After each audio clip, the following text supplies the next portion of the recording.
In this episode, I'll be talking about the huge leap of faith I took back in 2018 when I leapt out of my registered nursing career to save my own health.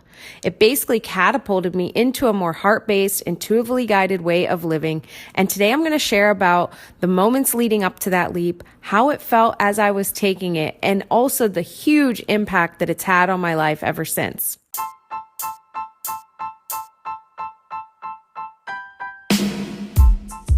Hi, and welcome to the very first episode of Heal into Balance with Jammie Kohen. My name is Jammie Kohen. I'm a holistic consultant based in Visalia, California, and I specialize in the Aboriginal Dreamtime Healing using Holographic Kinetics. It's a powerful healing modality unlike anything else, and I'm able to communicate with a person's spirit so that they can find the root cause of their issues, whether they were created in this life, past lives, or passed down the genetic lines, and make changes in order to make their lives better. So the idea for this leap of faith really was born during a workshop that I went to with Jake Ducey in November of 2017. He's a YouTuber and author, and he proposed the question to us of, what would make this next year your best year ever? And I'll ask you that as well, listener. We're at the beginning now of 2023. What would make this your best year ever? I want you to start thinking about that as you listen to this podcast today and really think about, what are you passionate about and what are you wanting to move towards? So he had us write a chief aim at that time. As I see it now, writing out my chief aim and getting really specific about what I wanted more of in my life and how I wanted to feel was me asking my spirit and the universe for what I wanted. I've learned that that's a powerful way to get what we want without having to worry about the how. I essentially said what I wanted as if it was in present tense. I felt the emotions of how that would feel if I got it, and I let it go. Not knowing exactly the specifics of how I would help people heal, or how I would get the more joy and love and peace in my life, or how it would happen that my son and I would have a more connected and harmonious relationship. I just put it on there and let it go. My spirit and the universe lined up the rest. At the time of this workshop, I was working as a registered nurse full-time in a local hospital, and I was really stressed out by it. We were often understaffed, we were way overworked, and my health issues that I had basically moved past were starting to come back. So I knew that I needed to make a big change. I just wasn't sure how to do it or what to do. So this workshop was just completely placed in divine timing as I see everything in our lives. And it really just started pushing me to think about what I actually wanted in my life versus just going along with what I thought I needed to do or I should do. It branched out my thinking so that I could start going towards my passions. And I knew that I still wanted to help people heal. I just had come to the understanding that big pharma was not the answer. I was so tired of passing out Band-Aids in the form of pills and just seeing people generally not get better. That being said, I also had this love for Australia. I've pretty much been obsessed with Australia my whole life. And at least since the age of 18, I remember wanting to go there. I always thought that I would go to the Great Barrier Reef because I've also had a thing for the ocean and marine life. But as it turned out, I started seeing pictures of Western Australia.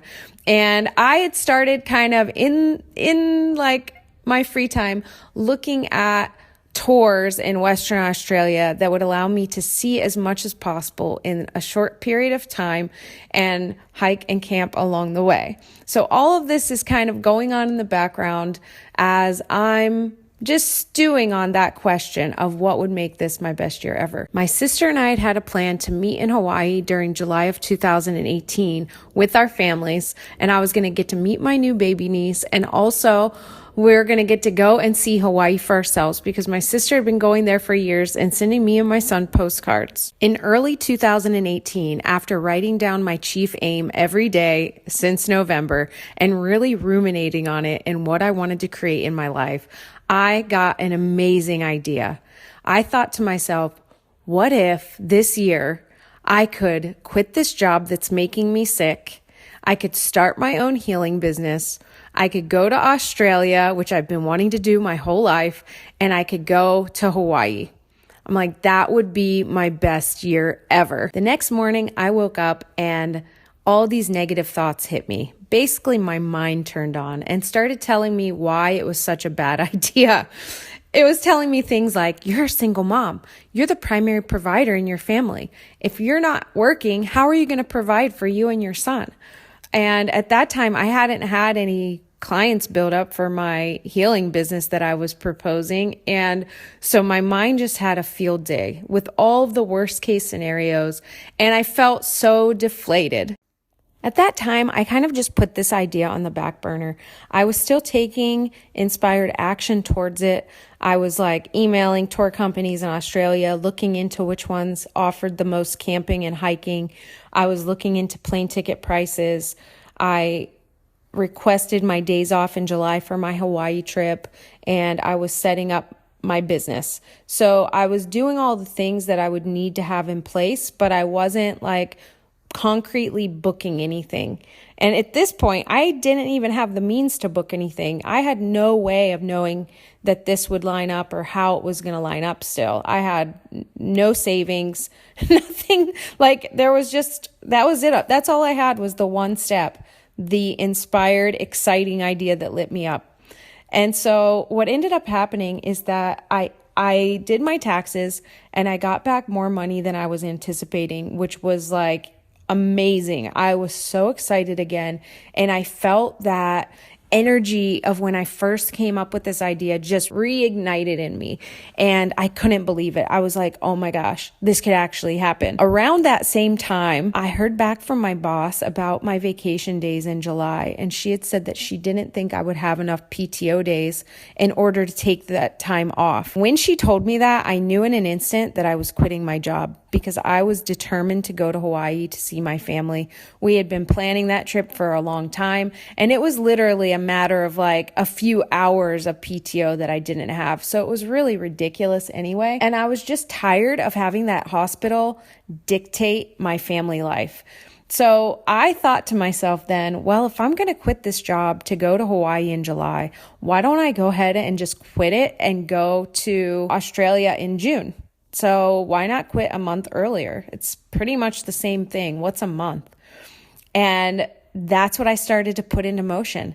I literally started taking those concrete steps at that point and set up, my son for while I was gone. I bought plane tickets for Hawaii. I bought the plane ticket for Australia. I booked my tour in Australia, which was a tour from Perth to Broome. And I just gave my job my 6 weeks notice to finish out the schedule, and everything started just syncing up and lining up so kind of effortlessly. Now, I was mentioning how I would say how I was feeling during this time, and I gotta say it was pretty scary aside from the excitement I was feeling. I really allowed that excitement to fuel me in that whole process, but I can't lie and say that it was just an easy thing. It wasn't at all. It was scary. I didn't have some other savings plan. I didn't have some backup plan. I literally just knew I was meant to take this first step. And so I was just doing it. The interesting thing to note is that, here I am. I gave my work notice, a whole schedule's worth. And then we started training in a new charting system in the hospital for that last bit of time that I was there. And I tried to look at it so positively, and I was like, hey, it's just a learning exercise. It'll be good for my brain. Like, I've learned other charting systems. I can learn this one too. How hard could it possibly be? All these things, right? It ended up being absolutely awful. It was horrible. Everyone was struggling with it. It took us way more time to get our work done because we were at the computer for so much longer. And I was having things happen too, where it was like, I'd be charting and I'd have something that would go wrong, and I'd contact the people who were on site to help us with it.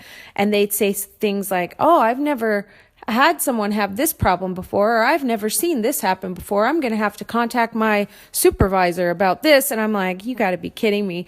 I also had things happen where it was like, I had a baby in the NICU, I remember, that wasn't wanting to eat for me. And I had a coworker say, oh, That baby always eats great for me. I never have any issues. It was as if I was getting pushed out of that place in a big way. I can't even tell you. There were so many days where I had things just seemingly go wrong. And I remember actually saying to the universe, can you just let me have some good days right now? I already gave my notice. You know that I'm quitting. I'm doing all the things that I felt inspired to do. Can I just have some good days here? And now I see it really as it was setting me up so that I wouldn't go back to that job. When I got back, times got tight and I might have fallen back into my old life. And I wasn't meant to do that. In fact, as this was all unfolding and I told people at work that I was quitting, at first everyone thought that I was just taking another nursing job somewhere else. And I had to tell them, no, I'm not. I'm jumping out of this field. I'm starting my own business. I'm not going to be a nurse anymore. And, I had so many people say things like, oh, I wish I could do that. I wish I had the money to do that. Or, yeah, I need money, so I can't do that. Or, man, it must be nice, and all of these things. And I'm just thinking dude, I'm just doing this because I got this inspired idea. I'm supposed to do this. I'm not going to worry about all of that. Plus, what the missing link was that most of them weren't aware of is the fact that I had already lost my health and almost died once. So I wasn't willing to keep staying at a job that was costing me my health. I could feel it getting worse all the time. And I knew that you can't just buy your health back. You can't just wave a wand and have it come back once you lose it. So I knew I needed out of that place. And that's part of this leap really is when you've been down that road already, you're not willing to do things that risk your health anymore. It's just not worth it. Our health is our greatest asset. If you haven't learned that yourself yet, stay tuned for future podcast episodes because I'll share more of that journey that I had that really woke me up to appreciating my health and really valuing it. I had so many nurses say things to me too, along the lines of, well, at least you're a nurse, so if that doesn't work out, you can always go and get another nursing job. After hearing that one too many times, I was just I'm not planning for backup. I'm not living that way. Essentially, if you think of it, if you have a backup plan to something that you're doing, you're essentially planning for failure. Before you even start, you're saying to yourself and to your spirit that it's not going to work out. So I remember my son was in the living room and I just went into my closet. I grabbed all of my scrubs. I grabbed my nursing shoes and I marched out to the dumpster and chucked it all in the dumpster. And I was I'm not having a backup plan. We've been programmed to live as though we'll always have more time to do the things that we want to do, to spend the time with our loved ones. And the fact of the matter is, we are not guaranteed anything but right now in this moment. We never know what's going to happen next. That's the thing with life. And as much as we want to try and plan to increase our sense of security, that's really all it is a sense of security. And it's a false sense because you never know what's coming down the line. And if you keep putting off your life until later and you keep putting off the things that you love until later, what ends up happening to a lot of people is that they have regrets at the end of their life. When they're on their deathbed in the hospital, they're talking about how many things they wish they would have done. When they go and they keep working a job they hate for 30 plus years just because they have their eye on retirement, and then they get a cancer diagnosis or something, or they end up getting laid off from that job, things that aren't predictable in life. And so I really urge you to start realizing that this moment is all we have.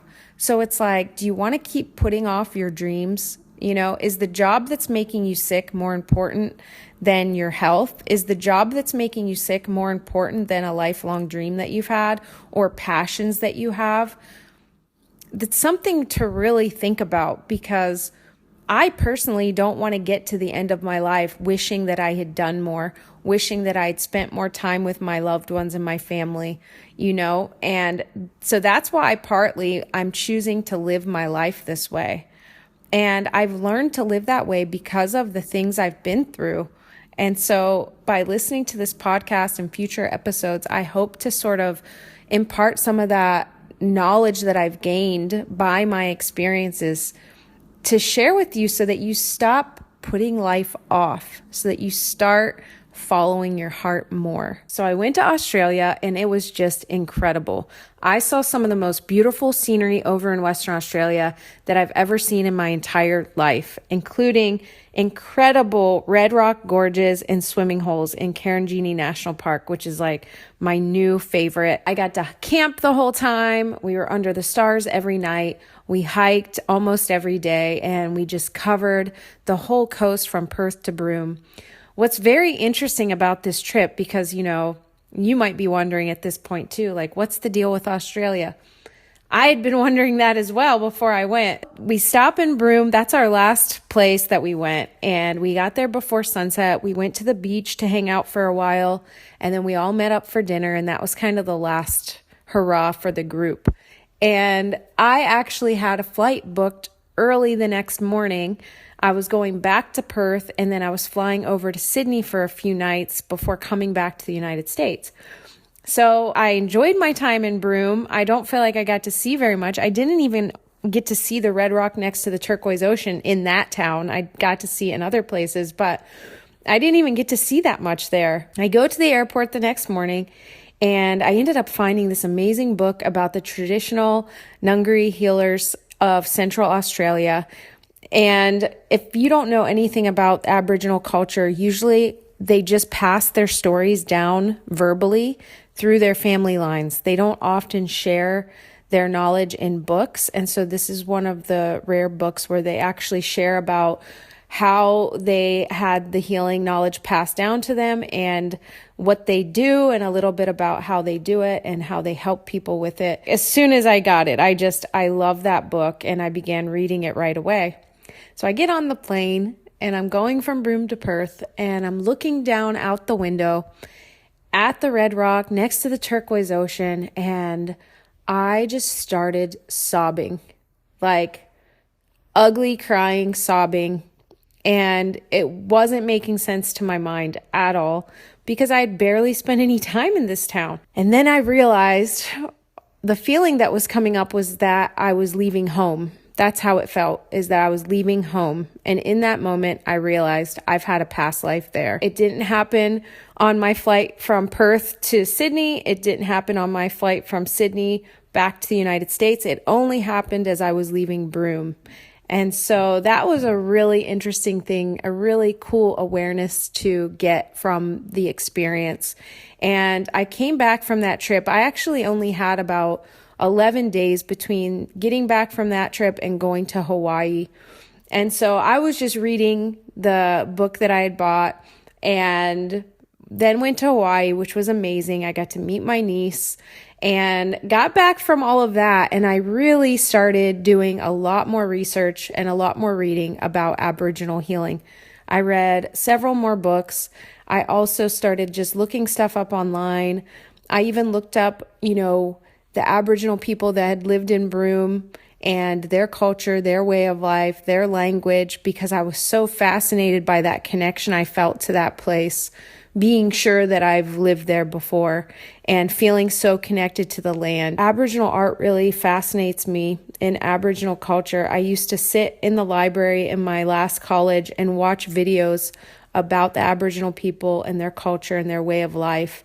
And I've always had an interest in the way they lived. I get back and I'm doing all of this research and I'm reading, and come October 2018, I end up landing on the website holographickinetics.com for Dreamtime Healing using holographic kinetics. So it's the founder's website.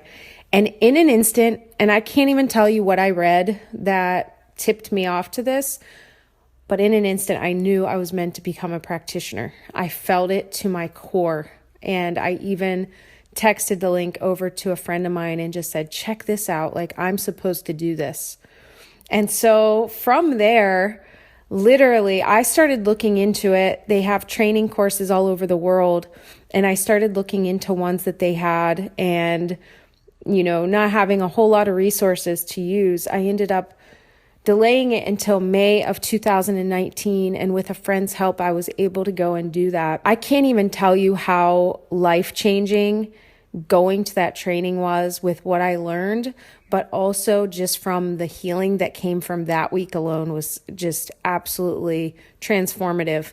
I've continued to use holographic kinetics as my go-to healing modality for anything that I have that comes up, including triggers, a lot of other issues, things that I had been carrying with me in this life for a long time. And I've gotten to heal those at the root cause, which has completely transformed how I move through the world, how I feel. I have so much peace now.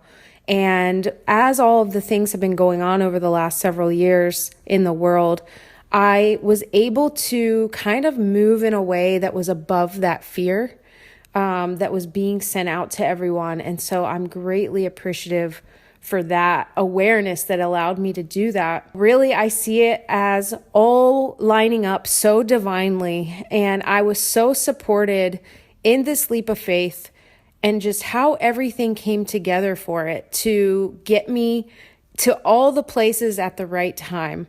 I now know that looking back, had I postponed it for the following year, which I had thought about, felt into, and then would always get this heavy sadness in my body when I thought of putting it off.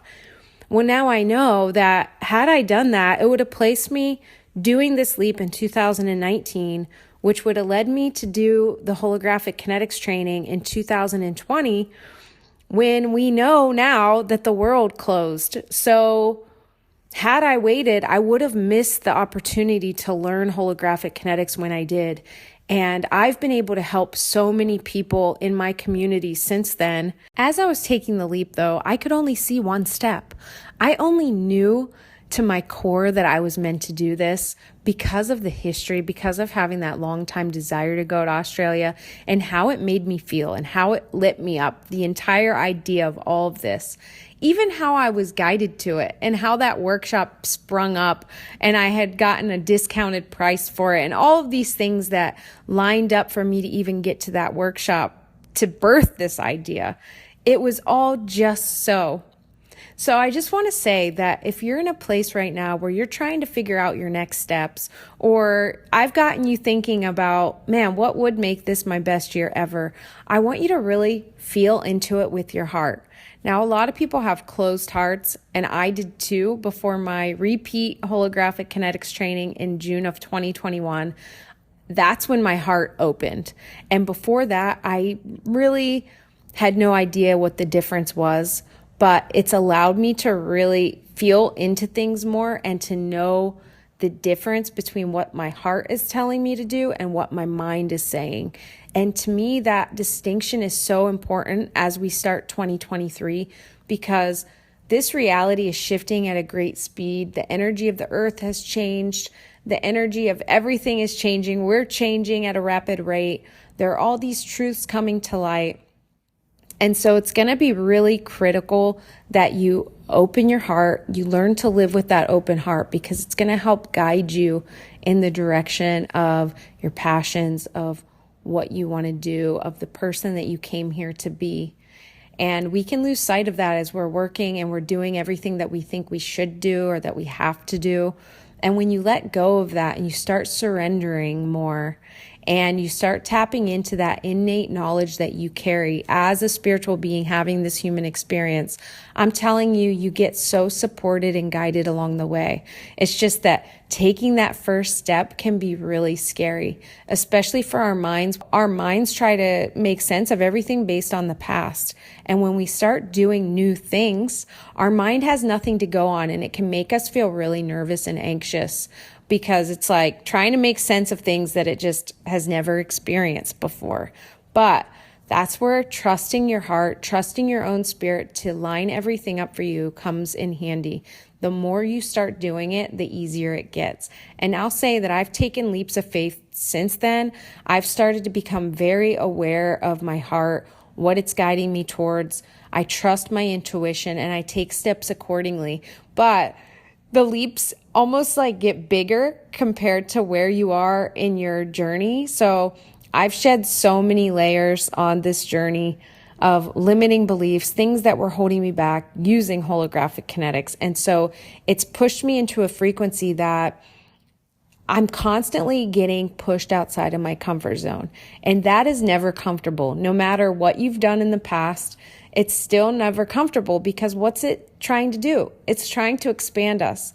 And as our consciousness is expanding, it's not comfortable. It doesn't feel easy. And, you would rather almost do anything. That's why most people aren't doing the inner work, is because it's not easy. If it was easy, everyone would be doing it. And it's not that it can't be done. It's not that everyone can't do it. It's funny how as humans, we'd almost rather stay in a very uncomfortable, toxic situation that we know versus leaping out and doing something that's completely unknown. It's like, even if it's bad for us, if we know it, it feels safe, yet we never know what's on the other side of that leap. For me, this leap of faith completely changed my life, both professionally and personally. It set me on the trajectory to find holographic kinetics and start this new career, doing something that I had never even heard of when I first took that step to set me on this path. In a really roundabout and cool way, also answered my call to find something that would help people heal at the root cause versus just throwing band-aids at their symptoms. Personally, it's helped me change relationships in my life. It's helped me heal things, physical things, emotional things. And I've really been able to remove a lot of limiting beliefs that I had been carrying through time. So that's boosted my confidence. That's taken away self-doubt. I'm really grateful for this leap, and I'm really glad that I just followed that first step and I followed that inner calling, my intuition to go and quit that job and go on those trips, because it set me up in such a way that I could have never predicted when I first started out on this path. So I really encourage anyone that I meet to go to that place that you've been yearning to go to, regardless of why you think you're being guided to go there. Just go. Whether it's been years, your lifetime, whether it's been a few months, somewhere that you're just you can't get out of your mind, because you never know what you're going to find there, and you never know what you're going to get guided to if you just take that first step. If you find yourself wanting to learn more about the work I do with Dreamtime Healing using holographic kinetics, or you want to book a session with me, head over to my website at healintobalance.com. Please stay tuned. Every Monday, I'll be uploading new episodes of this podcast, so subscribe and share it with anyone that you think would resonate with this message. I appreciate you being here. Thank you for listening.